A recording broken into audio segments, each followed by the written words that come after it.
Hi friends, வணக்கம். Welcome back to my channel. இன்றைக்கி நம்ம சேனலில் ரொம்பவே யூஸ்ஃபுல்லான டிப்ஸை தான் நான் ஷேர் பண்ணியிருக்கேன். ஸோ வீடியோ கண்டிப்பாக இன்ட்ரெஸ்டிங்காக இருக்கும். நான் எப்பவும் சொல்கிற மாதிரி வீடியோ ஸ்கிப் பண்ணாமல் பாருங்கள். ஃபஸ்ட்டு டிப் என்ன அப்படின்னு பார்த்துடலாங்க. இந்த மாதிரி வெங்காயம்லாம் நம்ம வாங்கிட்டு வச்சுட்டோம் அப்படின்னா கொஞ்ச நாள் போனதும் ஒரு மாதிரி ஈரத்தன்மை அதிகமாகி ஒரு மாதிரி கசகசன்னு ஆகி வெங்காயம் அழுக ஆரம்பிச்சிடும்.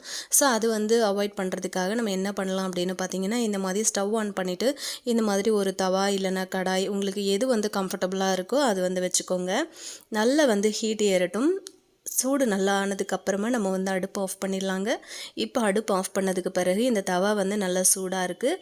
இப்போ நீங்கள் ஈரமாக இருக்குது அப்படின்னு எது ஃபீல் பண்ணுறீங்களோ அந்த வெங்காயம் எல்லாத்தையுமே இந்த மாதிரி அடுக்கி வச்சுருங்க. அடுக்கிட்டு அப்படியே விட்டுருங்க. ஒரு 10 நிமிஷம் ஆனதுக்கப்புறம் பார்த்திங்கன்னா அந்த ஈரமாக இருக்கிறதெல்லாம் நல்லா ட்ரை ஆகிட்டு இருக்கும். அதுக்கப்புறம் நீங்கள் ஸ்டோர் பண்ணி வச்சிங்கன்னா வெங்காயம் அழுகாது, ரொம்ப நாள் வரும். அடுத்த டிப்பு என்ன அப்படின்னு பார்க்கலாங்க. இந்த மாதிரி உங்ககிட்ட இருக்கிற வாட்டர் பாட்டில் இருந்துச்சுன்னா அந்த மாதிரி கட் பண்ணி எடுத்துக்கோங்க. வாட்டர் பாட்டில் கொஞ்சம் பெருசாக இருந்தாலும் உங்களுக்கு இன்னும் ஈஸியாக இருக்கும். இந்த மாதிரி கட் பண்ணி எடுத்துக்கோங்க. இது நான் இப்போ எதுக்கு கட் பண்ணுறேன் அப்படின்னு பார்த்தீங்கன்னா, இந்த மாதிரி ஒரு சின்ன பாட் மட்டும் விட்டுக்கோங்க. ஃபுல்லாக கட் பண்ணிடாதீங்க. இந்த மாதிரி இருக்கிற மாதிரி பார்த்துக்கோங்க. இப்போ நம்ம இதில் கருவேப்பிலை கொத்தமல்லி தான் ஸ்டோர் பண்ணிக்க போகிறோம். கொஞ்சமாக தண்ணி சேர்த்துக்கோங்க. நம்மளோட சப்ஸ்கிரைபர் அமுதா ராஜேஷ் அப்படின்ற சிஸ்டர் கேட்டிருந்தாங்க, கருவேப்பிலை கொத்தமல்லி எப்படி ஸ்டோர் பண்ணுறது ரொம்ப நாளுக்கு அப்படின்னு சொல்லுங்கள் அப்படின்ட்டு. ஆல்ரெடி நம்ம கருவேப்பிலை கொத்தமல்லி புதினாலாம் எப்படி ஸ்டோர் பண்ணுறது ரொம்ப நாளைக்கு அப்படிங்கிற வீடியோ நிறையா நான் ஷேர் பண்ணிட்டேன். ஸோ கண்டிப்பாக இந்த ட்ரிக்கும் உங்களுக்கு ரொம்பவே யூஸ்ஃபுல்லாக இருக்கும். இந்த மாதிரி உங்ககிட்ட எடுத்து வச்சுருக்க கருவேப்பிலை கொத்தமல்லி புதினா எல்லாத்தையுமே இந்த மாதிரி ஒரு பாட்டிலில் தண்ணி சேர்த்துக்கோங்க. கொஞ்சமாக அடியில் தண்ணி இருக்க மாதிரி பார்த்துக்கோங்க. அதுக்கப்புறம் மேலே இந்த மாதிரி க்ளோஸ் பண்ணிவிடுங்க. ஃபுல்லாக பாட்டில் கட் பண்ணிடாதீங்க. இதை நீங்கள் ஃப்ரிட்ஜில் வச்சுருங்க. உங்களுக்கு ரொம்ப நாளுக்கு நல்லாயிருக்கும். இதுவே ஃப்ரிட்ஜ் இல்லை, நான் வெளியில் தான் வைக்க போகிறேன் அப்படின்னீங்கன்னா இந்த மாதிரி நீங்கள் மேலே இருக்கிற பாட்டு உங்களுக்கு தேவைப்படாது. ஒரு டம்ளர்லேயே நீங்கள் தண்ணி சேர்த்துட்டு இதை வச்சுக்கலாம். அதை 2-3 நாளைக்கு ஒரு தடவை தண்ணி மட்டும் சேஞ்ச் பண்ணுற மாதிரி இருக்கும். நம்மளோட சப்ஸ்கிரைபர் ஒருத்தவங்க ரொம்ப நாளாக என்கிட்ட ஃப்ரிட்ஜ் டூர் கேட்டிருந்தாங்க, அர்ச்சனா மணிகண்டன் அப்படின்றவங்க. ஸோ நான் வீடு சேஞ்ச் பண்ணுற வேலை போயிட்டு இருந்ததுனால என்னால் போட முடியல. கண்டிப்பாக அடுத்தடுத்து வர்ற வீடியோஸில் கண்டிப்பாக நான் அந்த வீடியோவும் போடுறேன்.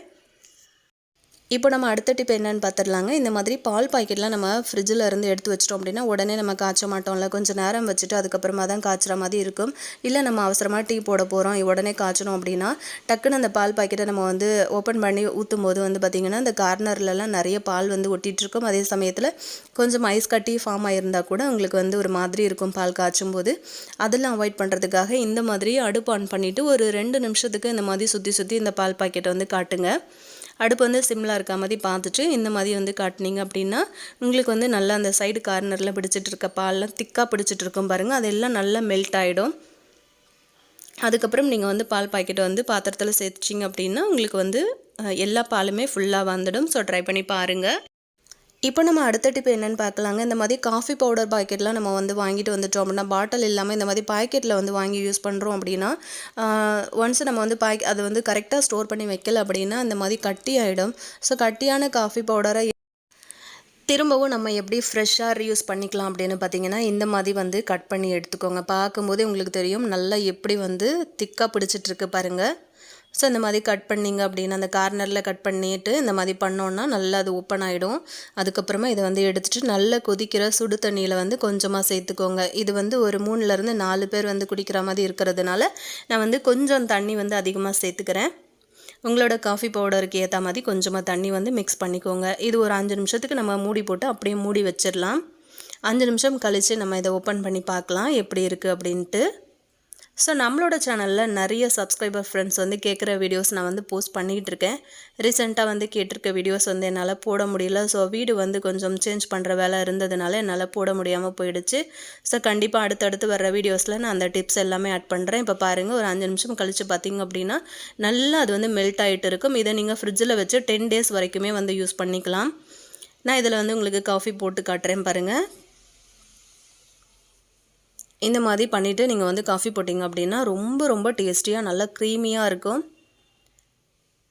பாருங்கள். அவ்வளோதான். இந்த மாதிரி கட்டியான காஃபி பவுடர் பாக்கெட் இருந்துச்சு அப்படின்னா தூக்கி போட்டுறாமல் நீங்கள் இந்த மாதிரி யூஸ் பண்ணிக்கோங்க.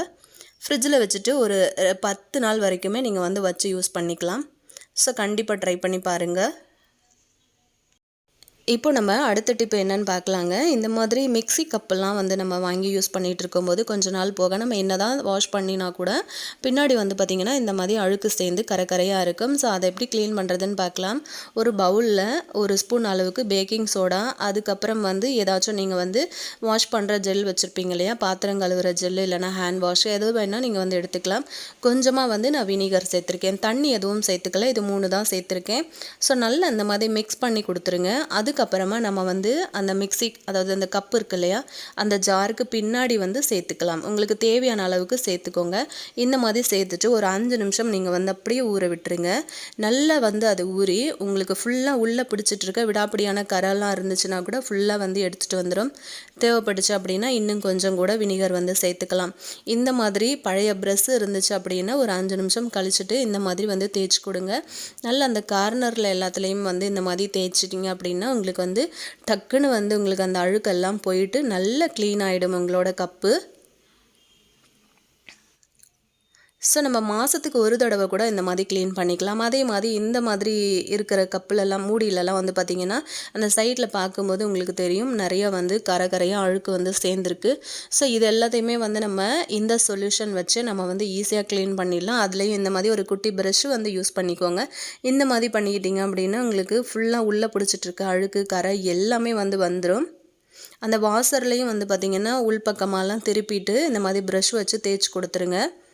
மாதத்துக்கு ஒரு தடவை நம்ம இந்த மாதிரி க்ளீன் பண்ணிட்டோம் அப்படின்னா நம்மளோட மிக்ஸி கப்பெல்லாம் வந்து ரொம்ப வருஷத்துக்கு நல்லாவே புதுசாகவே நம்ம வந்து மெயின்டைன் பண்ணலாம்.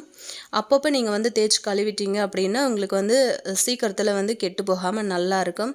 இந்த மாதிரி கார்னர்லலாம் நிறைய வந்து அழுக்கு பிடிச்சிட்டு இருக்கும். ஸோ அது வந்து நம்ம தேய்க்கும் போது நம்மளுக்கு தெரியாமல் இருக்கும். ஒன்ஸ் நீங்கள் க்ளீன் பண்ணும்போது எல்லாத்தையும் பார்த்து க்ளீன் பண்ணி எடுத்து வச்சுடுங்க. இப்போ பாருங்கள் நம்ம க்ளீன் பண்ணிட்டோம். இப்போ பாருங்கள் நல்லா பளிச்சுன்னு ஆகிடுச்சு. ஸோ கண்டிப்பாக இந்த டிப்பு உங்களுக்கு பிடிச்சிருக்கும் அப்படின்னு நினைக்கிறேன். ஸோ கண்டிப்பாக ட்ரை பண்ணி பாருங்கள். இப்போ நம்ம அடுத்த டிப் என்னென்னு பார்க்கலாம். இந்த மாதிரி மசாலா பாக்கெட்டெல்லாம் நம்ம வந்து யூஸ் பண்ணிவிட்டு கொஞ்சம் வந்து எக்ஸஸாக இருக்குது மசாலா, இதெல்லாம் வந்து நம்ம ஸ்டோர் பண்ணி வைப்போம். நிறைய ட்ரிக் வந்து யூஸ் பண்ணி ரப்பர் பேண்டு எல்லாம் என்னென்னலாம் பண்ணுவோம். ஆனால் வந்து இதை ஃப்ரிட்ஜில் எப்படி நம்ம ஸ்டோர் பண்ணுறது, அதுவும் வந்து இடம் நல்லா சேவ் ஆகிற மாதிரி டிஸ்டர்பன்ஸ் இல்லாமல் மற்ற பொருட்களுக்கு எப்படி சர்வ் பண்ணுறது அப்படிங்கிறத பார்க்கலாம். இந்த மாதிரி துணிக்கு போடுற கிளிப்பு மட்டும் எடுத்துக்கோங்க. இப்போ இந்த மசாலா பாக்கெட்டோட கார்னரை இந்த மாதிரி மடித்து விட்டுக்கோங்க. மடிச்சுட்டு நம்ம வந்து வாட்டர் பாட்டில்லாம் வைப்போம் இல்லையா சைட் டோரில், அங்கே தான் நான் வந்து இதை வந்து வைக்க போகிறேன். இந்த மாதிரி நீங்கள் வச்சு விட்டுட்டீங்க அப்படின்னா உங்களுக்கு வந்து இடம் ரொம்ப ரொம்ப சேவ் ஆகும். இதுக்கு அப்படின்ட்டு நீங்கள் வந்து ஒரு பாக்ஸ் வந்து போட தேவையில்லை. ஸோ இந்த மாதிரி வச்சுட்டிங்கன்னா உங்களோட மசாலா வந்து ரொம்ப நாளுக்கு ஃப்ரெஷ்ஷாகவே இருக்கும். இடமும் வந்து உங்களுக்கு ஃப்ரிட்ஜில் ரொம்ப சேவ் ஆகும். அதே மாதிரி நீங்கள் ஃப்ரிட்ஜை வந்து ஓப்பன் பண்ணும்போது உங்களுக்கு வந்து அசிங்கமாகவும் தெரியாது. இது வந்து நம்ம கீழே வாட்டர் பாட்டில் வச்சுருக்கோம் இல்லையா, அந்த இடத்துல தான் நம்ம இதை வந்து ஸ்டோர் பண்ணி வைக்கிறோம். இந்த மாதிரி நீங்கள் எத்தனை மசாலா பாக்கெட் வேணும்னாலும் நீங்கள் வந்து ஸ்டோர் பண்ணிக்கலாம். நான் உங்களுக்கு காட்டுறேன் பாருங்கள். நான் மேலே எதுவும் வைக்கலை. ஸோ ஓப்பன் பண்ணோடனே தெரிஞ்சது அப்படின்னா பார்க்குறதுக்கு ஒரு மாதிரி இருக்குன்றதுனால நான் இந்த மாதிரி அடியில் வந்து வச்சுருக்கேன். ஸோ இந்த டிப்பும் வந்து யூஸ்ஃபுல்லாக இருக்கும்னு நினைக்கிறேன். ட்ரை பண்ணி பாருங்கள். இப்போ நம்ம அடுத்த டிப் என்னென்னு பார்க்கலாங்க. இது ரொம்ப ரொம்ப யூஸ்ஃபுல்லாக இருக்கும். அதுவும் வந்து பார்த்திங்கன்னா பிகினர்ஸுக்கு ரொம்பவே வந்து யூஸ்ஃபுல்லாக இருக்கும் அப்படின்னு நான் நினைக்கிறேன். இது வந்து பார்த்திங்க அப்படின்னா நான் வந்து இட்லி தோசை மாவு வந்து அரைக்கிறதுக்காக உளுத்தம்பருப்பும் அரிசி ஊற வச்சுருக்கேன். ஸோ இதில் வந்து பார்த்திங்க அப்படின்னா நம்ம கடையில் வாங்குகிற இட்லி அரிசி யூஸ் பண்ணோன்னா அதில் வந்து கல் அதிகமாக வராது. ஸோ அதுவே நம்ம புழுங்கல் அரிசி வீட்டில் வந்து ரேஷன்லலாம் வாங்குகிறோம் இல்லையா, அந்த அரிசி வந்து சேர்க்கிறோம் அப்படின்னா கண்டிப்பாக அதில் கல் இருக்கும். ஸோ அது வந்து பார்க்காம நம்ம அப்படியே நம்ம வாஷ் பண்ணிவிட்டு போட்டுட்டோம்னாலும் கூட உங்களுக்கு சீக்கிரத்தில் கிட்னி ஸ்டோன் வந்து ஃபார்ம் ஆகிறதுக்கு வாய்ப்பு இருக்குது. ஸோ அதனால நம்ம என்ன பண்ணலான்னு பார்த்தீங்கன்னா உங்ககிட்ட இருக்கிற வளையல் வந்து ஒன்று எடுத்துக்கோங்க. எடுத்துகிட்டு நீங்கள் அரிசி வந்து இந்த மாதிரி கழுவும் போது, அதாவது இந்த மாதிரி பண்ணுவோம்ல, இதுக்கு நீங்கள் என்ன பேர் சொல்கிறீங்க அப்படின்னு எனக்கு தெரியல. எங்கள் அம்மா வந்து இது அரிசி அரைக்கிறது அப்படின்னு சொல்லுவாங்க. இந்த மாதிரி நீங்கள் பண்ணும்போது அந்த வளையல் எதுக்கு போடுறோம் அப்படின்னா நீங்கள் அதில் இருக்கிற கல் எல்லாத்தையுமே அடியில் வந்து ஃபில்ட்ரு பண்ணிடும். வீட்டில் இருக்கிற பெரியவங்க வந்து அசால்ட்டாக அதை வந்து க்ளீன் பண்ணி எடுத்துடுவாங்க, கல் தனியாக அரிசி தனியாக. இதே வந்து புதுசாக வந்து நியூ மேரிட் கப்பல்லாம் இருப்பாங்க இல்லையா, ஸோ அவங்களுக்கெல்லாம் வந்து இது வந்து பண்ணுறது கொஞ்சம் கஷ்டமாக இருக்கும்.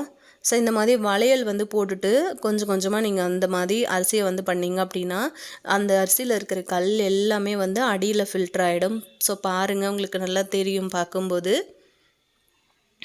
பாருங்கள் எவ்வளோ கல் இருக்குது அப்படின்ட்டு. நான் இன்றைக்கி ரேஷன் புழுங்கல் அரிசி தான் வந்து போட்டிருக்கேன். ஸோ அதனால இந்த மாதிரி வந்து வளையல் போட்டு நீங்கள் க்ளீன் பண்ணிங்கன்னா ஈஸியாக இருக்கும். ஸோ உங்களோட மாவில் கல்லும் வந்து சேராது. இதே மாதிரி நீங்கள் மோதிரம் கூட வந்து யூஸ் பண்ணிக்கலாம். நம்ம விரலில் போட்டிருக்கோம்ல ரிங்கு, அது கூட வந்து யூஸ் பண்ணிக்கலாம். ஸோ கண்டிப்பாக ட்ரை பண்ணி பாருங்கள். ஸோ இன்றைக்கி நான் வந்து ஷேர் பண்ண எல்லா டிப்ஸுமே உங்களுக்கு ரொம்ப யூஸ்ஃபுல்லாக இருக்கும் அப்படின்னு நான் நினைக்கிறேன். யூஸ்ஃபுல்லாக இருக்கும் அப்படின்னு நினச்சிங்கன்னா உங்கள் ஃப்ரெண்ட்ஸ் அண்ட் ஃபேமிலி மெம்பர்ஸ் கூட ஷேர் பண்ணி கொடுங்க. இதே மாதிரி ஆல்ரெடி நிறைய டிப்ஸ் வீடியோஸ் நம்ம சேனலில் அப்லோட் பண்ணியிருக்கேன். ஸோ அதுவும் வந்து பாருங்கள். ஸோ நான் வந்து வீடு சேஞ்ச் பண்ணி வந்ததுனால தான் எனக்கு ஒரு 4 டேஸாக என்னால் சரியாக வீடியோ கொடுக்க முடியல. கண்டிப்பாக இனிமேல் வந்து நம்ம சேனலில் தொடர்ந்து வீடியோஸ் வந்து வந்துகிட்டே இருக்கும்.